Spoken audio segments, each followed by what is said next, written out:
Dwi'n mynd I ddarllen. Dwi'n mynd I ddarllen. I am going to read. Dwi'n mynd I gerdded. Dwi'n mynd I gerdded. So we notice I've marked in here our treigladau eto, our mutations again, here in the blue colour there. Dwi'n mynd I gerdded. I am going to walk. Wyt ti'n mynd I farchogaeth? Wyt ti'n mynd I farchogaeth? Are you going horse riding?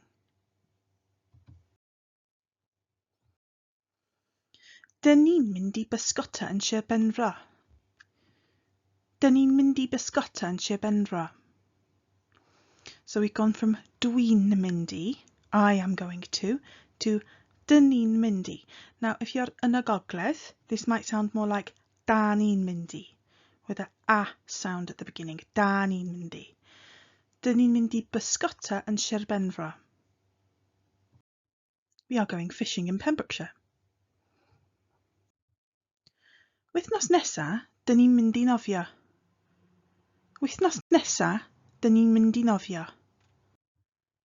Next week we are going swimming. Dych chi'n mynd I chwarae golf gyda Jen? Dych chi'n mynd I chwarae golf gyda Jen? Again, yn y gogledd, this might sound more like da chi'n, with an a sound in that opening word there. Da chi'n mynd I chwarae golf.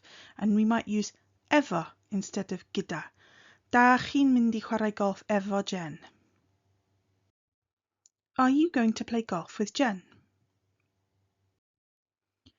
Mae e'n mynd I ddringo yn yr Alban. Mae e'n mynd I ddringo yn yr Alban. Again, yn y gogledd, we might hear mae o'n mynd I ddringo yn yr Alban. We've still spotted our treiglad meddal there, after the word I. He is going climbing in Scotland.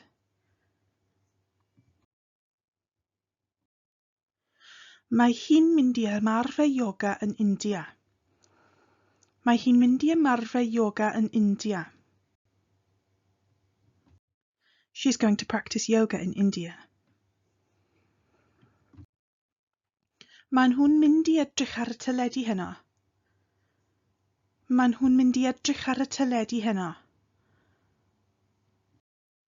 They are going to watch TV tonight.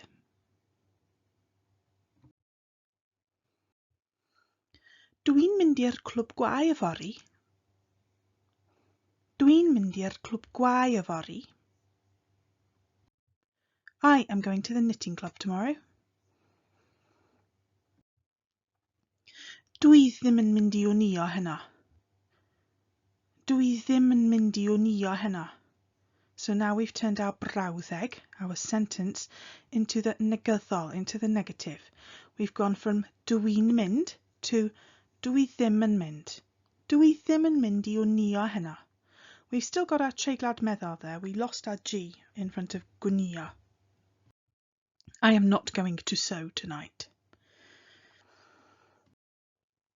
Mae Edward yn mynd I beintio yn yr Eidal. Mae Edward yn mynd I beintio yn yr Eidal. Edward is going to paint in Italy. So with all of these sentences, we can start to extend them. So we could have said, mae Edward yn mynd I beintio yn yr Eidal. Edward is going to paint in Italy. Yfory, tomorrow. Wythnos nesa, next week. Gyda ffrindiau, with friends. So when you're practicing these brawddegau or these patrymau, these patterns, see if you can get creative with them and how you might extend them by adding more detail. Mae Jean yn mynd I hwylio gyda ffrindiau. Mae Jean yn mynd I hwylio gyda ffrindiau. Efo instead of gyda. Jean is going sailing with friends. Dwi ddim yn mynd I siopa wythnos nesa. Dwi ddim yn mynd I siopa wythnos nesa. I am not going shopping next week. Dych chi ddim yn mynd I dorheilo ar y traeth yfory. Dych chi ddim yn mynd I dorheilo ar y traeth yfory. You aren't going to sunbathe on the beach tomorrow. Dydyn nhw ddim yn mynd I dreulio amser yn yr amgueddfa. It's a bit of a mouthful, this brawddeg, so gwrandewch eto. Listen again. Dydyn nhw ddim yn mynd I dreulio amser yn yr amgueddfa. Dydyn nhw ddim yn mynd I dreulio amser yn yr amgueddfa. They aren't going to spend time in the museum. Dydy hi ddim yn mynd I siarad â ffrindiau heddiw. Dydy hi ddim yn mynd I siarad â ffrindiau heddiw. Now again, I just want to comment on a little bit about how you will hear some of these words said out in the wild, so to speak. Sometimes we find that a word ending with AU, making an I sound, can sound a bit like an E at the end. Ffrindiau. So listen out for that one. And also a word like heddiw, with a U at the end, might sound like heddi. Dydy hi ddim yn mynd I siarad â ffrindiau heddi. So what do we do with that? Well, you can say it correctly, in inverted commas, with all those sounds in place, or you can listen to the other people who are siarad Cymraeg around you, the other people who are speaking Welsh around you, and pick up on the different subtle ways that they might pronounce a word. She isn't going to speak with friends today. Dydy e, or dydy o if you're in the Gogledd, remember, dydy e ddim yn mynd I ysgrifennu ar ei wyliau. Dydy e ddim yn mynd I ysgrifennu ar ei wyliau. He isn't going to write on his holiday. Dyn ni ddim yn mynd I argampfa o gwbl. Dyn ni ddim yn mynd I argampfa o gwbl. We aren't going to the gym at all. Notice that sometimes the way you stress the words in a sentence can give some idea of its meaning. Dyn ni ddim yn mynd I argampfa o gwbl. We aren't going to the gym at all, suggesting that somebody's asked the question, are you going to the gym on Saturday? And the answer might be, we aren't going to the gym at all. So think about how you stress a word in a sentence to give it its meaning. It's not all about the words you use, it's about the other ways of communication too, so our body language and our tone of voice.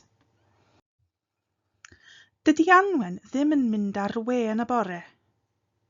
Dydy Anwen ddim yn mynd ar y we yn y bore. Anwen isn't going on the web in the morning. This sentence might also mean Anwen doesn't go on the web in the morning. So, dydy Anwen ddim yn mynd ar y we yn y bore. She goes on in the afternoon instead. So there's lots and lots to get your teeth into in this pattern here. Have a go at some of the activities on the worksheet at the end of this Gwers and in the llyfr gwaith in the workbook. Remember to share any of your things that you've created on the Discord or on social media, or if you need any specific help, drop me an email at tyfucymraeg@gmail.com or through any of the other ways that you know how to get in touch. Hwyl am y tro!